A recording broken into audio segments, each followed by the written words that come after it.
ಚಿಕ್ಕಪ್ಪ ಚಿಕ್ಕಮ್ಮ ಚೆನ್ನಾಗಿದ್ದೀರಾ? ಚೆನ್ನಾಗಿದ್ದೀನಪ್ಪ. ಬಂದು ತುಂಬಾ ಹೊತ್ತಾಯ್ತಾ ಪ್ರೇಮ? ಇಲ್ಲ, ಇವಾಗ 5 ನಿಮಿಷ ಆಯ್ತು ಬಂದು. ಏನ್ ಬಾವಾ, ನನ್ ಮಗಂಗೆ ನಿನ್ ಮಗಳನ್ನ ಮದ್ವೆ ಮಾಡ್ದೇನೆ ಊರಿಗೆ ಬರ್ಬಾರ್ದು ಅಂತ ತೀರ್ಮಾನ ಮಾಡಿರೋ ಹಾಗಿದೆ. ಅಯ್ಯೋ ಅಣ್ಣ, ಯಾವಾಗಿದ್ರು ಮದ್ವೆ ಮಾಡ್ಲೇಬೇಕಲ್ಲ. ಏನಪ್ಪ ಧ್ರುವ, ತುಳಸಿನ ಮದ್ವೆ ಮಾಡ್ಕೊಳ್ಳೋಕೆ ಕೊನೆಗೂ ಒಪ್ಕೊಂಡ್ಬಿಟ್ಟಿಯಲ್ಲ. ಕೊನೆಗೂ ನಮ್ಮ ಅಣ್ಣನ ಆಸೆ ನೆರವೇರ್ತಲ್ಲ. ಆದ್ರೆ ಅಣ್ಣ ಇಲ್ಲ ಅನ್ನೋದೇ ಮನ್ಸಿಗೆ ಬೇಜಾರು. ಅಣ್ಣನ ಸ್ಥಾನದಲ್ಲಿ ನೀನು ಮತ್ತೆ ಪ್ರೇಮ ನಿಂತು ಎಂಗೇಜ್ಮೆಂಟ್ ನಡೆಸ್ಕೊಡ್ಬೇಕು. ಅದಕ್ಕೆ ಅಲ್ವಾ ಅಣ್ಣ ನಿಮ್ಮನ್ ಬರಕ್ ಹೇಳಿದ್ದು. ಈ ಶುಭ ಕಾರ್ಯ ಯಾವಾಗ್ಲೂ ನಡಿಬೇಕಾಗಿತ್ತು. ಧ್ರುವ ಯಾವ್ದೋ ಹುಡುಗಿನ ಪ್ರೀತಿ ಮಾಡೋದ್ ಗೊತ್ತಾಗಿ ಇವರಿಬ್ಬರು ಮಾತುಕತೆ ಅರ್ಧಕ್ಕೆ ನಿಂತೋಯ್ತು. ಅಕ್ಕನು ಮನ್ಸ್ ಬದಲಾಯಿಸ್ಕೊಂಡು ಈ ಹುಡುಗಿನ ಮದುವೆ ಮಾಡ್ಕೋತೀವಿ ಅಂತ ಹೇಳಿದ್ರು. ಆಗ ನಮ್ಮ ಮನ್ಸಿಗೆಲ್ಲ ಎಷ್ಟು ಕಷ್ಟ ಆಯ್ತು. ಆಗೆಲ್ಲ ಅಕ್ಕ ಸರ್ಕಸ್ ಮಾಡಿ ಧ್ರುವನ್ಗೂ ತುಳಸಿಗೂ ಮದುವೆ ಮಾಡ್ಬೇಕಂತ ಸರ್ಕಸ್ ಮಾಡಿದಲ್ವೇನ್ರಿ? ನಾನೇನು ಸರ್ಕಸ್ ಮಾಡಿಲ್ಲ ಪ್ರೇಮ. ನಾವು ಅನ್ಕೊಂಡಿದ್ದೆಲ್ಲ ನಡಿಬೇಕಲ್ಲ. ಆ ದೇವ್ರ ಅನುಗ್ರಹ, ನನ್ ಗಂಡನ ಆಶೀರ್ವಾದ ಇತ್ತು. ಅದಕ್ಕೆ ಇವತ್ತು ನಿಶ್ಚಿತಾರ್ಥ ನಡೀತಾ ಇದೆ. ನನ್ ಗಂಡನ ಆಸೆ ನೆರವೇರಿಸ್ತಾ ಇದ್ದೀನಿ ಅನ್ನೋದೇ ಮನ್ಸಿಗೆ ಸಮಾಧಾನ. ಹೌದಮ್ಮ, ಅಪ್ಪನ ಕೊನೆ ಆಸೆ ನೆರವೇರ್ತಿದೆ ಅಂತ ನನ್ನ ಮನ್ಸಿಗೂ ಸಮಾಧಾನ ಆಗ್ತಾ ಇದೆ. ಧ್ರುವ, ನಿಮ್ಮ ಅಪ್ಪ ಅಮ್ಮನ ಆಸೆಗೆ ಬೆಲೆ ಕೊಟ್ಟು ಈ ಮದ್ವೆಗೆ ಒಪ್ಕೊಂಡಿಯಲ್ಲ. ಇನ್ಮೇಲಿಂದ ನಿನ್ನ ಜೀವನದಲ್ಲಿ ಯಾವ ಕಷ್ಟನೂ ಇರಲ್ಲ, ಸಂತೋಷ ಮಾತ್ರನೇ ಇರುತ್ತೆ. ಅಣ್ಣನ ಆಶೀರ್ವಾದ ಯಾವಾಗ್ಲೂ ನಿಂಗೆ ಇರ್ಲಿ ಕಣಪ್ಪ. ಥ್ಯಾಂಕ್ಸ್ ಚಿಕ್ಕಪ್ಪ. ಸರಿ ಸರಿ, ಎಲ್ರು ಇಲ್ಲೇ ನಿಂತ್ಕೊಂಡು ಮಾತಾಡಿದ್ರೆ ಹೇಗೆ? ನಡ್ರಿ ಎಲ್ಲ ಒಳಗೋಗೋಣ. ಸರಿ ಸರಿ ಸರಿ ಬನ್ನಿ.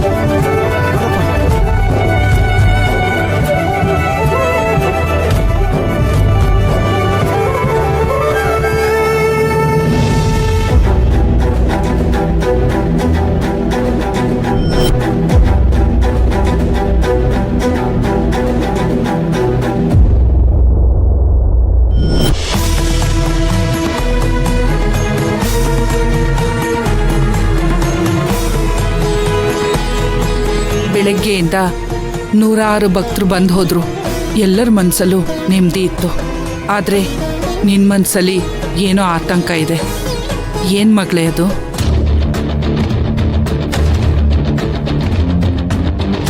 ನಿನ್ ಮನ್ಸಲ್ಲಿ ಅನ್ಕೊಂಡಿದ್ದೆಲ್ಲ ಆಗ್ಲಿ ಅಂತ ಆಶೀರ್ವಾದ ಮಾಡ್ತೀನಿ. ಅಯ್ಯೋ ಇಲ್ಲ ಅಮ್ಮ, ಅದ್ ನಡಿಬಾರ್ದು. ಇವತ್ ನಮ್ಮ ಅಣ್ಣನ ನಿಶ್ಚಿತಾರ್ಥ ಇದೆ. ಅದ್ ನಡಿಬಾರ್ದು ಅಂತ ಆಶೀರ್ವಾದ ಮಾಡಿ. ಏನಿದು ವಿಚಿತ್ರವಾಗಿದೆಯಲ್ಲ ನಿನ್ ಮಾತು. ಆದ್ರೆ ನಿನ್ ಕೋರಿಕೆ ಹಿಂದೆ ಏನೋ ಒಂದು ಸೂಕ್ಷ್ಮತೆ ಇದೆ ಅನ್ಸುತ್ತೆ. ನಿನ್ನ ಆಸೆ ನೆರವೇರ್ಲಿ ಅಂತ ಆಶೀರ್ವಾದ ಮಾಡ್ತೀನಿ.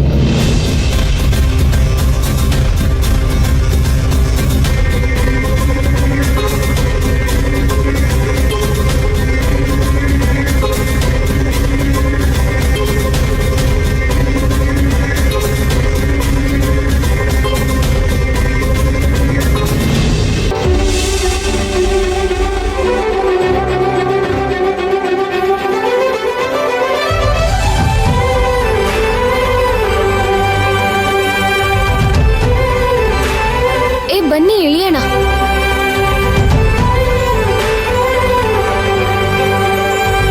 ಹುಷಾರ ಕಂಡ್ರು, ಬನ್ನಿ ಬನ್ನಿ ಬನ್ನಿ. ಇವಾಗ ಬಂದ್ರಾ? ನಮಸ್ಕಾರ. ಚೆನ್ನಾಗಿದ್ದೀರಾ? ಚೆನ್ನಾಗಿದ್ದೀವಿ. ಬನ್ರವ, ಬನ್ನಿ ಬನ್ನಿ.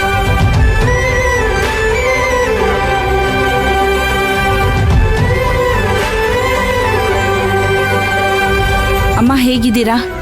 ನೋಡಿ ಹಿಂಗಿದ್ದೀವಿ. ನೀವೆಲ್ಲ ಹೇಗಿದ್ದೀರಾ? ಅಮ್ಮ ನಾವೆಲ್ಲ ಚೆನ್ನಾಗಿದ್ದೀವಿ. ಅಮ್ಮ ಚಿಂತೆ ಮಾಡಬೇಡಿ. ಮೈನಾಗಿರೋ ಒಳ್ಳೆ ಮನ್ಸಿಗೆ ದೇವ್ರು ಕಾಪಾಡ್ತಾನೆ. ಧೈರ್ಯವಾಗಿರಿ.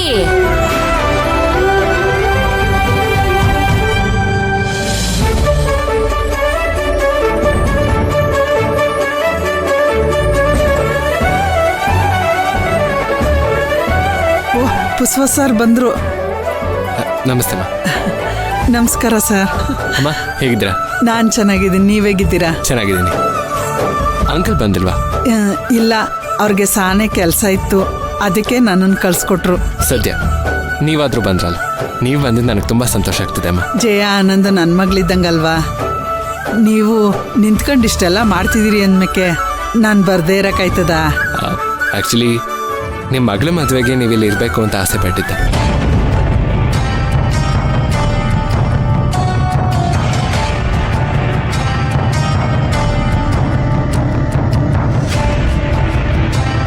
ಪುಷ್ಪಕ್ ಸರ್ ಅದು ಏ ಅದಾಗಲ್ಲ, ನೀನ್ ಸುಮ್ನೆ ಇರು.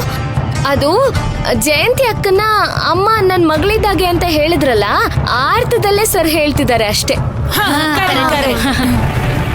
ಮೈನನ್ ಪರಿಸ್ಥಿತಿಗೆ ಧ್ರುವನೇ ಕಾರಣ ಅಂತ ನೀವು ತಿಳ್ಕೊಂಡು ಅವನ ಮೇಲೆ ಸಿಟ್ಟಾಗಿದ್ದೀರಾ ಅಂತ ಎಲ್ಲರೂ ಹೇಳಿದ್ರು.